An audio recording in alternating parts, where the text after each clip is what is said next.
रब की इस दुनिया में आए करने हम अदाकारी हैं, किरदार निभाएंगे अपना सबकी हिस्सेदारी है। और कैनवास पर इस दुनिया के तुमने कितने रंग भरे, सचमुच ईश्वर कितनी सुंदर तेरी ये चित्रकारी है। नमस्कार, दूरदर्शन मध्य प्रदेश के बेहद खास कार्यक्रम ये है नारी शक्ति में आप सभी का स्वागत है। मैं हूं आपके साथ सुनीता पटेल।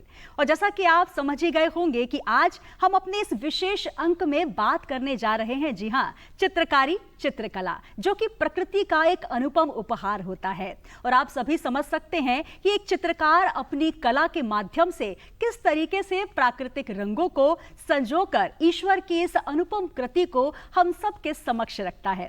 तो आइए मैं आपकी ऐसी ही एक प्रतिभाशाली नारी शक्ति से आपका परिचय कराने जा रही हूं। हमारे साथ इस वक्त हमारे स्टूडियो में मौजूद हैं प्रसिद्ध गोंड चित्रकार संतोषी श्याम जी। संतोषी जी, बहुत बहुत स्वागत है आपका। नमस्ते, आप सबको नमस्कार मेरा।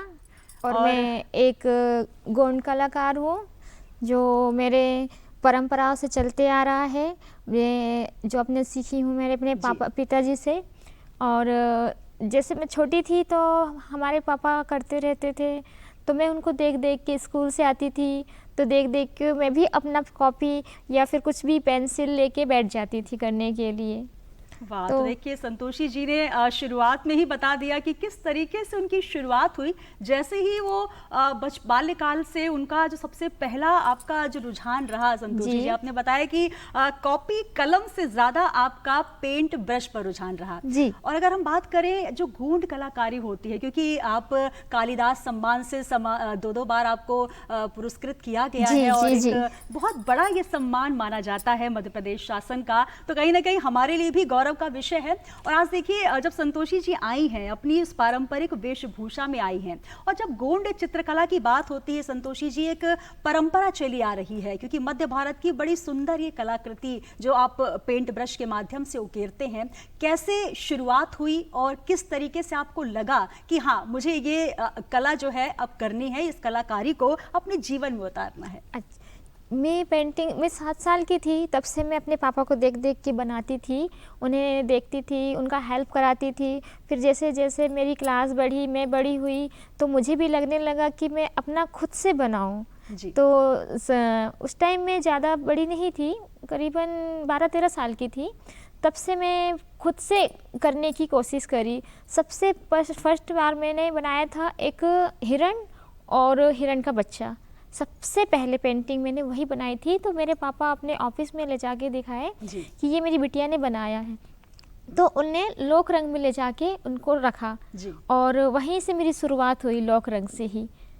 तो कितना सुंदर आपने देखा कि एक घर का जो वातावरण होता है, अगर एक बच्चे को वो वातावरण मिल जाए जिसमें उसका जीवन परिपक्व होना है, और जिस तरीके से संतोषी जी बता रही हैं, उनके पिताजी ने ही इसकी शुरुआत की। और मुझे बताते हुए काफ़ी मैं गौरवान्वित हूँ कि नर्मदा प्रसाद टेकाम जी, जो कि शिखर सम्मान से सम्मानित हैं, आपके पिताजी हैं। और संतोषी जी उनके लिए भी काफ़ी लकी रही है। जैसे ही संतोषी जी आई, उनके पिताजी की संस्कृति विभाग में नौकरी भी लगी और उसके बाद लगातार एक लंबा अनुभव जो है वो उन्होंने अपने जीवन का सिर्फ चित्रकला को दिया, वो भी गोंड चित्रकला को। तो संतोषी जी, पारिवारिक माहौल के विषय में आपने बताया कि शुरुआत से ही आपके पिता माता सभी चित्रकला मेरे पूर्वजों से चलता आ रहा है। मेरे दादा परदादा, उनको देख देख के मेरे फिर पापा ने सीखा, फिर मेरे पापा से मेरी मम्मी ने सीखा। इससे देख हमें मतलब चलते आ रहा है, एक से बढ़कर एक से बढ़कर एक कला को निखारते जा रहे हैं हम।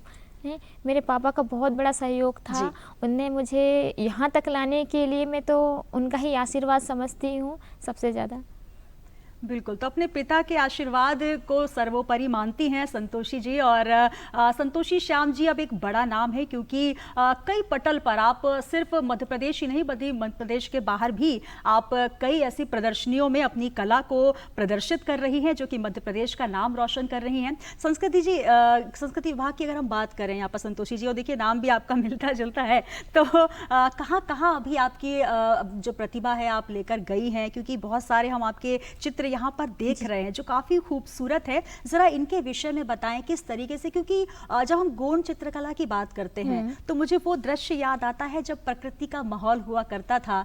तब शायद ये एक्रेलिक कलर, पेंट ब्रश नहीं हुआ करते थे, तब प्राकृतिक रंगों का इस्तेमाल किया जाता था। वो दौर आपने देखा होगा, तब कितना सुंदर रहा होगा। हम कलर घर में खुद बना रहे हैं और भित्ति चित्रों पर उन चित्रों को उकेर रहे हैं जो कि प्रकृति से जुड़े हुए हैं। अच्छा, उस टाइम तो मैं छोटी थी, मेरे पापा उस टाइम कोई एक्रिलिक कलर नहीं था, कोई केमिकल वाला कलर नहीं था, जो 2-3 कलर ही रहते थे, जिसमें से हरा कलर वो सेम के पत्तों से बनाते थे और पीला कलर पीली मिट्टी से बनाते थे, सफ़ेद कलर हमारे गांव में चूही मिट्टी होती है जिसमें ढिगना बनाते हैं, उससे करते थे। उस टाइम कोई ब्रश नहीं था, उस टाइम जो कूचा होता है ना, हम उसको मुखारी बोलते हैं, उसको मुखारी करके उस कूचे से वो दीवार में उकेरते थे। जैसे शादी ब्याह हो गया, कुछ त्योहार हो गया, इन्हीं चीज़ों में सारा चित्र बनाया जाता था। और ढिगना हमारे परंपराओं से चलता आ रहा है, ये ढिगना हमारे आंगनों में और दीवारों में ढिगाया जाता है। मेन पेंटिंग हमारा ढिगना होता है,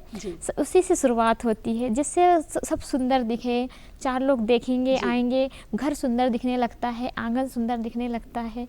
ये देखिए कितनी सुंदर बात है ढिगना लगाना। शायद अभी की पीढ़ी के बात सुनकर उनको आश्चर्य होगा, क्योंकि पहले जब घर को बुहारा जाता था, सुंदर बनाया जाता था, तो हमारे जो पूर्वज होते थे ढिगना लगाते थे, घर को खूबसूरत बनाते थे उन प्राकृतिक रंगों से। और जैसा कि संतोषी श्याम जी बता रही हो किस तरीके से रंग बनाए जाते थे, तो किस तरीके से इस कला को आगे बढ़ते बढ़ते आज आप देख रहे हैं जो मेरे आसपास जो आपको एक से बढ़कर एक संतोषी जी के हाथों से उकेरी हुई ये कलाकृतियां नजर आ रही है। आप देखिए कितने सुंदर ये कलर हैं। शायद आपको देखकर ये विश्वास होगा कि वाकई इनको पहले भित्ति चित्रों में उकेरा जाता था, प्राकृतिक रंगों से उकेरा जाता था, और आज ये पेंट ब्रश का रूप ले चुके हैं। तो संतोषी जी ये बताएं कि उस यात्रा से इस यात्रा तक आपने सफर तय किया है, कितना लंबा अनुभव आपका रहा, कितने वर्ष हो गए आपको गोंड चित्रकारी करते हुए?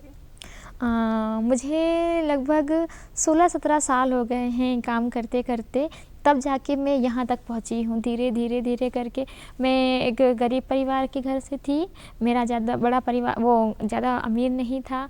धीरे धीरे धीरे मतलब मुझे बहुत मेहनत करना पड़ा, जैसे मेरे पापा परिश्रम करे इस यहाँ तक पहुँचने के लिए, वैसे ही मैंने उनको देखा, वैसे ही मैं अपने कला पे निर्भर थी कि मुझे यही आगे बढ़ाएगा, अपनी परंपराओं को लेके जाऊँगी, मैं लुप्त नहीं होने दूँगी, आगे बढ़ता जाएगा। तो अभी तक मेरा पेंटिंग देश विदेश सभी जगह फैल चुका है। मैं बहुत गौरव की बात करती हूँ कि मैं भाग्यशाली हूँ कि मैं इस समुदाय से हूँ, जो मुझे एक भगवान का आशीर्वाद है, मेरे माता पिता का आशीर्वाद है, मुझे बहुत अच्छा नाम मिल रहा है। बस बिल्कुल, तो अपने माता पिता का आशीर्वाद है जिसको लेकर संतोषी श्याम जी आगे बढ़ रही हैं। और देखिए कलाकारी कैसे शुरू हुई, किस तरीके से इनका रुझान हुआ, ये भी इन्होंने बताया। संतोषी जी जिस तरीके से आपने चित्र के बारे में बताया, कैसे ये मन में विचार आता है जब आप कैनवास लेती हैं, जब हाथों में रंग होता है, तब कैसे ये समझ आता है कि आज मुझे ये चित्र बनाना है? और जैसे आप बता रही है कि ये आपकी पूर्वजों की जो परंपरा रही है उनको लेकर ही आप आगे बढ़ रही हैं, तो कैसे कैसे ये मन में आता है विचार कि हम अब क्या बनाने वाले? क्योंकि बहुत सुंदर रंग आपने यहाँ उकेरे हैं और कहीं ना कहीं पूरा प्रकृति से जुड़ा हुआ ये कैनवास आपका नजर आ रहा है। जी हाँ, मैं इसमें ये कहना चाहती हूँ, हम लोग बैठते हैं तो सोचते हैं कि पूरा प्राकृतिक से जुड़े हुए हैं। हम लोग आदिवासी समाज के हैं, हमारे चारों तरफ पेड़ पौधे पशु पक्षियाँ यही रहते हैं अधिकतर। तो मैं वही सोचती हूँ, दिमाग में वही चलता है कि मैं कुछ हिरण बना दूँ, कि चिड़िया बना दूँ, कि पेड़ पे बैठा दूँ, यही मेरे दिमाग में चलता है। तो उसी चीज़ को फिर मैं अपने पेपर कैनवास में उतारती हूँ। जी, एक पेंटिंग बनाने में संतोषी जी कितना समय आप लेती हैं? क्योंकि कई बार ऐसा होता है कि हमने ये सोचा कि हमें ये चित्र बनाना है, लेकिन जब एक कलाकार डूब कर चित्रकारी करता है तो कितना वक्त आपको एक चित्र को पूरा करने में लगता है? मुझे एक ये छोटा सा पेंटिंग बनाने में मुझे 2 दिन लग जाते हैं, क्योंकि इसमें पहले सोचना पड़ता है कि बिना सोचे तो हम बना ही नहीं सकते। जब तक हमारे दिमाग में नहीं आएगा हम तब तक अपनी चित्रकारी को नहीं दिखा सकते हैं। जब तक हमारे दिमाग में आएगा तब जाके हम उसको उकेरेंगे, उसके बाद डिजाइन डलेगी, सारा चीज़ होता है। तो 2 दिन समझो लग ही जाते हैं। 2 दिन लग जाते हैं एक चित्रकला को बनाने में। संतोषी जी जो कलर आप इस्तेमाल करती हैं, किस तरीके से रंगों का संयोजन होता है? क्या अभी भी वही पारंपरिक रंगों का आप इस्तेमाल करती हैं जो पहले प्राकृतिक रंगों को बनाया जाता था, या अब पहले से और अभी से इस गोंड चित्रकारी में रंगों का चयन अब चेंज हो गया है, या वाकई अभी भी हम उसी तरीके से प्राकृतिक रंगों का इस्तेमाल करते हैं? अब तो प्राकृतिक रंग तो मिलते ही नहीं है, ये तो सभी को पता है। और सभी लोगों को हर चीज़ में जल्दी चाहिए, है ना, तो कलर बनाने में हमको कितना टाइम लगेगा, इस वजह से हम मार्केट में जो मिलते हैं एक्रिलिक कलर वही यूज करते हैं। और ब्रश, पहले तो कोचे का यूज करते थे, अब हम ब्रश का यूज कर रहे हैं। तो देखिए कितना सुंदर ये परिवर्तन है। पहले संतोषी जी बता रही उनके पिता के वक्त से ये चित्रकारी घर पर देखते आई हैं, जहाँ पर प्राकृतिक रंग, जिसमें आपने बताया सेम का रंग, हरा कलर हम सेम की पत्ती से बनाते थे, और पीला कलर पीली मिट्टी से, वाइट ये सफ़ेद कलर जो वो चूही मिट्टी रहती है, हाँ, वो उससे बनाते थे, जो खदान में उसको हमेशा नहीं मिलता है, वो भी खदान में उसको भी ढूंढना पड़ता है, तब जाके सफ़ेद रंग आता है, नहीं तो वो मटमेला कलर हो जाता है। और काला कलर जो धान का पैरा होता है उसको जला के जो राख बनती है उससे बनाते थे काला कलर। तो आप समझ सकते हैं, देखिए एक जो चित्रकला है, जो एक साधना के रूप में चित्रकार उसे बनाता है, इस्तेमाल करता है, और किस तरीके से एक कठिनतम साधना मानी जाए, जहां आप देख रहे हैं काला रंग बनाने के लिए आपको कितनी मेहनत करनी है, सफ़ेद रंग बनाने के लिए आपको मेहनत करनी है। हालांकि अब संतोषी जी ये काफ़ी फिर भी आसान हो गया है कि आपको मार्केट में चित्र के आसान से रंग मिल जाते हैं, लेकिन इस कलाकारी के विषय में बताइए, अभी भी आप इस अपने पूर्वजों की धरोहर को आगे लेकर बढ़ रही हैं। अभी आपको कालिदास सम्मान समारोह से भी सम्मानित किया गया है, और एक नारी शक्ति के तौर पर आगे बढ़ रही हैं। और जैसा कि आपने बताया कि पिता का आशीर्वाद, उनका साथ मिला। जब आपकी शादी हुई तब क्या ससुराल में भी आपको वही सहयोग मिला, और क्या आप उसी तरीके से आगे बढ़ रही हैं, या फिर क्योंकि कहीं ना कहीं ये देखा जाता है थोड़ी दिक्कतें होती हैं, परेशानियां होती हैं, तो किस तरीके से वो संघर्ष रहा या सभी का साथ मिला? मेरे ससुराल में मेरे ससुर गवर्नमेंट सर्वेंट में थे, वो एक बड़े अधिकारी थे, उनका कला के उसमें कोई रुचि नहीं था। तो जब मेरी शादी हुई तो मेरे पति राजेंद्र कुमार श्याम, वो मेरे पापा को देख देख के और मुझे देख देख के उनने भी अपना चयन यही किया कि मैं भी चित्रकार बनूं, इसको आगे बढ़ाऊं अपनी परंपराओं को, और उनका सहयोग मिला मुझे।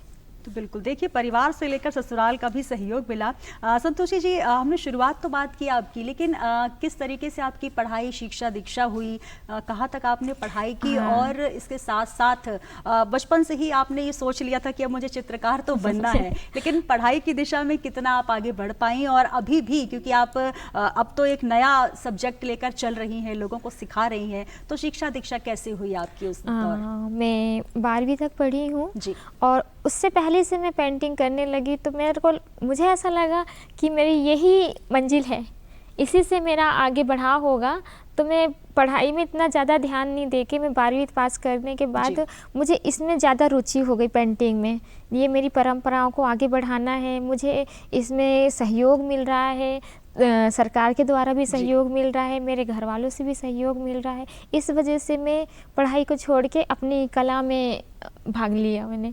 तो संतोषी श्याम जी एक साधक के तौर पर बाल्यकाल से ही चित्रकारी कर रही हैं, वो भी गोंड चित्रकला, जो कि अपने आप में अनूठी परंपरा है, मध्य भारत का इतिहास जिसे संजो कर रखा जाता है इन चित्रकारियों के माध्यम से। और मैं आपको ये भी बता दूं कि बॉलीवुड के कई दिग्गज कलाकार भी आपके फैन हैं। सलमान खान जी ने भी आपकी चित्रकला की सराहना की है। ज़रा वो भी हम जानना चाहेंगे, कहाँ कहाँ आपने अपनी प्रदर्शनी लगाई है, और अभी मध्य प्रदेश की बात करें और मध्य प्रदेश के बाहर आप कहाँ कहाँ पर पहुंची हैं अपनी गोंड कला को आगे लेकर?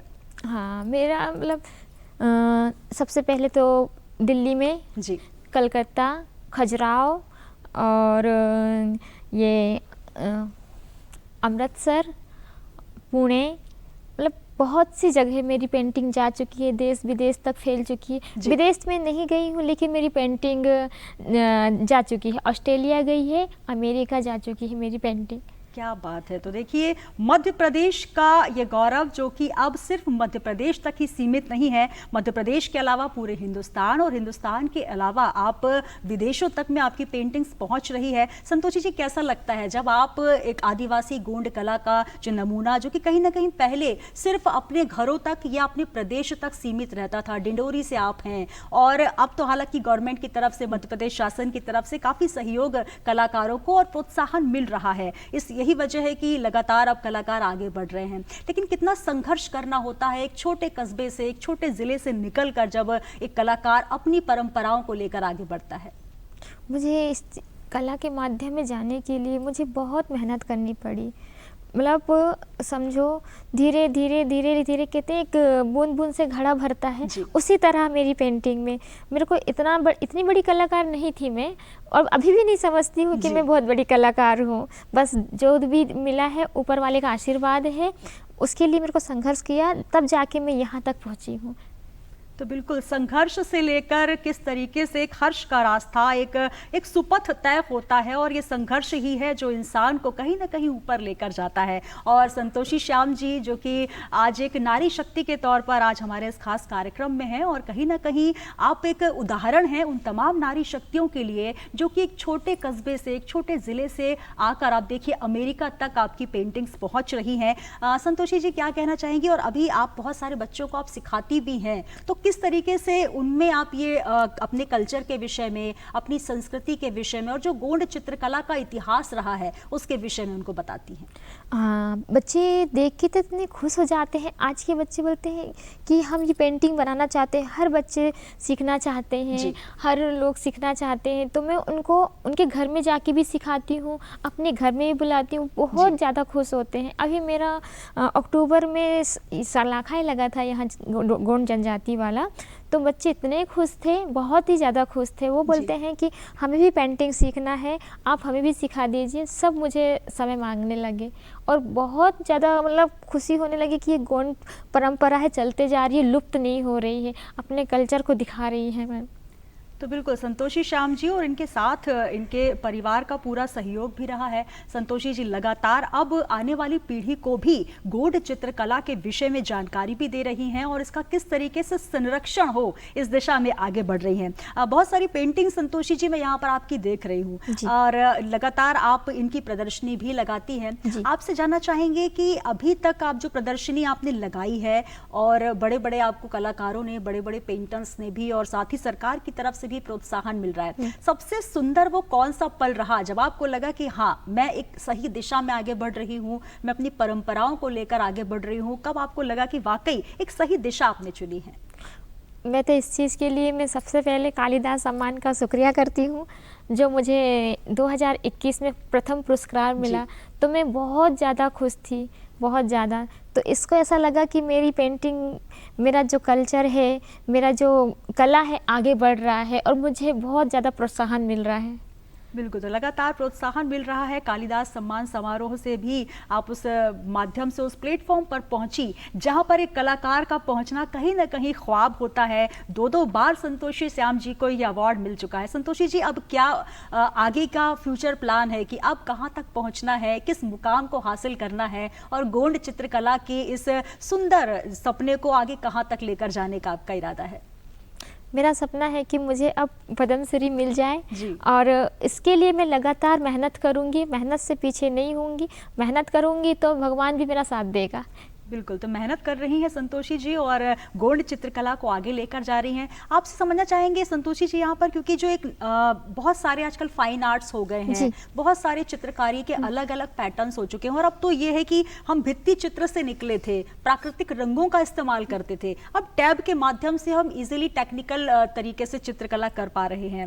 कितना अलग आपको लगता है और कितना कठिन इसको आप मानती हैं? क्योंकि अब तो बहुत आसानी से पेंटिंग्स हो जाती हैं, तो कहीं ना कहीं एक बहुत बड़ा और एक अलग तरीके का अनुभव है। तो गोंड चित्रकला के बारे में आपसे उस विस्तार से हम जानना चाहेंगे क्योंकि उन दोनों टेक्निक्स में बहुत अंतर होता है। हाँ, ये चीज़ आपने बहुत अच्छा पूछा। मैं ये बताना चाहती हूँ, गोंड कलाकार में ये खासियत होती है, हम कितने भी भीड़ में, हम लोगों के समाज में जितनी भी पेंटिंग करते हैं, जो भी पेंटिंग करता है, लेकिन हमारी पहचान एक अलग होती है। जैसे मेरी पेंटिंग में ये राउंड है और चंद्रबिंदी, ये कितने भीड़ में रहेगी तो मेरी पहचान अलग दिखेगी, ये संतोषी श्याम की पेंटिंग है। यही हमारी पहचान होती है गोंड समुदाय की। अच्छा, आपने अभी एक बात बताई कि ये एक अलग से समझ में आता है। हाँ। तो किस तरीके से आप इसको उकेरते हैं? गोंड चित्रकारी का अपना एक क्या ऐसा सिंबल होता है, क्या अलग पैटर्न होता है? क्योंकि आपने बताया कि जो गोल आप निशान बना रहे हैं अलग से समझ में आएगा, तो जरा हमारे दर्शकों को बताएं कि इस चित्रकारी में सबसे अलग, सबसे अलहदा क्या है? मेरी पेंटिंग में सबसे अलग चंद्र बिंदु है जी। जो संतोषी श्याम की कहीं भी भीड़ में रहेगी वो पहचानी जाएगी कि ये संतोषी श्याम की जरा पेंटिंग पेंटिंग में उठाकर एक बार आप बताएं हमारे दर्शकों को। है। देखिए बहुत सारी पेंटिंग संतोषी जी लेकर आई हैं। देखो ये मेरी पेंटिंग की पहचान है जी। जिसमें ये अलग ही दिख रहा है। भीड़ में भी रहेगी ये पेंटिंग तो समझ जाएंगे कि संतोषी श्याम की चित्रकारी है और उसका डिजाइन है। यही खासियत है। देखिए इसको पास से अगर आप देखें तो ये चंद्र बिंदु जो है कलाकार की अपनी एक टेक्निक होती है, एक अपना सिग्नेचर स्टाइल होता है। हाँ। और संतोषी श्याम जी का ये वो सिग्नेचर स्टाइल है। थोड़ा सीधा रखकर दिखाइएगा, बहुत सुंदर। देखिए रंगों का संयोजन कितना खूबसूरत है। और अब तो आप देख रहे हैं कि हालांकि एक्रेलिक कलर से, लेकिन पहले ये हरा रंग जो है ये पत्तों से बना करता था, ये नारंगी रंग फूलों से बना करता था, और काला रंग आपने सुना कि किस तरीके से फसलों में जो उनको जलाकर वो काला रंग बनाया जाता था। तो ये अपने आप में बड़ी ही खूबसूरती है। बहुत सुंदर संतोषी जी। और आपसे ये समझना चाहेंगे किस तरीके से अब आप आने वाली पीढ़ी के लिए क्या संदेश देना चाहेंगी कि इस चित्रकला को आगे वो लेकर बढ़े? मैं यही कहना चाहूँगी आने वाली पीढ़ी पढ़ाई के साथ साथ अपनी परंपराओं को लुप्त ना होने दे और उसको चलने दे जी। और बच्चे भी, आज के बच्चे को समझ में नहीं आएगा लेकिन हम उनको सिखाएंगे तो वो पेंटिंगों को देख के वो ज़रूर सीखेंगे और अपना जो प्रोत्साहन उसको बढ़ाएंगे। बिल्कुल। तो ये चित्रकला जो आपने देखा, संतोषी श्याम जी ने बताया कि अपने कलाकार की एक अलग अलग एक टेक्निक्स होती है जो लेकर वो आगे बढ़ रही हैं, और परिवार का बहुत बड़ा सहयोग रहा। और अब तो आपके पतिदेव भी एक चित्रकार हैं जी, और पिताजी इनके एक बहुत बड़े जाने माने कलाकार रहे हैं। और डिंडोरी से लेकर भोपाल तक, भोपाल से लेकर मध्य प्रदेश के आगे हिंदुस्तान के कोने कोने में आप जानी जाती हैं। आपसे जानना चाहेंगे कि अब आपके परिवार में किस तरीके से इस कलाकारी को आप चित्रकला को आगे लेकर जा रहे हैं, और आगे की क्या आपकी उद्देश्य है चित्रकला को आगे लेकर जाने का? मैं यही चाहूँगी और सबसे यही बोलूँगी कि हमारी जो परंपरा है चलती चलती जाए, देश विदेश तक फैले और ये लुप्त ना हो। जो आसपास हमारे प्राकृतिक चीज़ें हैं उनको उकेरा जाए, छुपे ना, और जो हम पूर्वज करते आ रहे हैं उनको छुपने ना दे, उनको और आगे बढ़ाते जाए, यही मेरा सपना है। तो बिल्कुल बहुत से ख्वाब हैं और बहुत से ख्वाबों को लेकर संतोषी श्याम जी आगे बढ़ रही हैं। संतोषी जी, एक हर कलाकार का एक ख्वाब होता है कि मुझे ऐसा बनना है। अभी आपने जिक्र किया कि आपको पद्मश्री तक पहुंचना है, कालिदास सम्मान तो मिला है। कौन आपकी आइडल हैं जो गौण चित्रकला में जिनके जैसे आप बनना चाहती हैं, उस किताब तक आप पहुँचना चाहती हैं? मैं तो अपने पापा को ही मानती हूँ सारा चीज़। वो अब नहीं रहे लेकिन मैं उनसे ही सब चीज़ सीखी हूँ। वो बहुत सीधे थे, बहुत अच्छे थे और बहुत बड़े कलाकार थे। तो इस वजह से मैं अपने पापा के जैसे संघर्ष करके आगे बढ़ना चाहती हूँ और मुकाम को पाना चाहती हूँ जी। और साथ ही आपसे जानना चाहेंगे कि अभी बहुत से ऐसे कलाकार हैं जो मध्य प्रदेश का नाम रोशन कर रहे हैं। किन किन कलाकारों से आप प्रेरित हैं, उनके विषय में भी हम जानना चाहेंगे कि किस तरीके से वो आगे बढ़ रहे हैं। पद्मश्री दुर्गाबाई हैं, पद्मश्री भज्जू श्याम हैं। ऐसे ही मैं भी बनना चाहती हूँ कि इनके तरह मैं भी आगे बढ़ूँ। तो बिल्कुल कई ऐसे कलाकार हैं हमारे मध्य प्रदेश में जो कि लगातार हिंदुस्तान में अपनी परंपराओं को लेकर आगे बढ़ रहे हैं। उनमें से एक हैं संतोषी श्याम जी, जो कि आज की नारी शक्ति के इस खास एपिसोड में हमारे साथ हैं और नारी शक्ति का एक सशक्त उदाहरण है। और देखिए सबसे खूबसूरत बात क्या होती है, अपनी परंपराओं को लेकर आगे बढ़ रहे हैं। उसी वेशभूषा में आज संतोषी जी नजर आ रही हैं और लगातार अपनी सांस्कृतिक धरोहर को आगे लेकर जा रही हैं। गौड़ समाज का एक गौरव हम आपको कह सकते हैं जी। तो नारी शक्ति का उदाहरण तो आप हैं। क्या नारी शक्ति के लिए कहना चाहेंगी, किस तरीके से आप आगे बढ़े? परिवार का सहयोग तो मिलता ही है लेकिन बहुत सारे संघर्ष भी होते हैं। संतोषी जी, एक नारी के तौर पर क्या कहना चाहेंगी? नारियों को कितना संघर्ष उठाना पड़ता है, घर देखना पड़ता है, बाल बच्चा देखना पड़ता है, ससुराल देखना पड़ता है, उसके बाद अपना समय निकाल के ये सारी चीज़ें करना पड़ता है। मैं तो सब नारी से यही करना चाहती हूँ कि घर के साथ साथ अपने हुनर को भी दिखाया, उसको छुपाओ मत। जो हुनर है आपके अंदर, जो भी हुनर हो उसको आप दुनिया वालों को दिखाओ ताकि आप भी किसी से कम ना हो। बिल्कुल, तो आप भी किसी से कम नहीं है। यही जज्बा और यही जोश जो है ये आपको आगे लेकर जाता है और यही उदाहरण संतोषी श्याम जी हमारे बीच हैं। संतोषी जी, बहुत सारे जो नन्हे बच्चे हैं वो भी आपसे सीख रहे हैं और आगे वो कहीं ना कहीं ऐसे ही एक बड़े पटल पर होंगे। तो क्या उनके लिए कौन सी ऐसी कामना आप करना चाहती हैं कि वो भी ऐसे ही अपनी सांस्कृतिक धरोहर और अपने परिवार के साथ साथ अपने समाज का भी नाम रोशन करें? मैं तो बार बार यही कहना चाह रही हूँ कि अपने जो बड़े बुजुर्ग हैं उनसे ही देख के सीखें और ये मत शर्माएं कि हम आज के युग के बच्चे हैं तो हमारा अपना वेशभूषा, अपना पहनावा, अपनी जो रहन सहन है वो पीछे छोड़ दें। मेरा कहना है रहो, अपने हर तरीके में रहो, लेकिन अपनी परंपराओं को ना छोड़ो। बिल्कुल, तो अपनी परंपराओं के साथ आगे बढ़ें और अपनी संस्कृति को संजो कर रखें। बहुत शुक्रिया संतोषी श्याम जी हमारे साथ जुड़ने के लिए। आप लोगों का भी नमस्ते। तो ये थी संतोषी श्याम जी जो कि गोंड चित्रकला का एक अनूठा नमूना है और इनकी चित्रकला को आप देख सकते हैं। बहुत सी प्रदर्शनी इनकी लगती है और कहीं ना कहीं मध्य प्रदेश का नाम रोशन कर रही है एक सशक्त नारी के तौर पर। तो आज के हमारे इस खास कार्यक्रम ये है नारी शक्ति में इतना ही। दीजिए इजाजत, नमस्कार।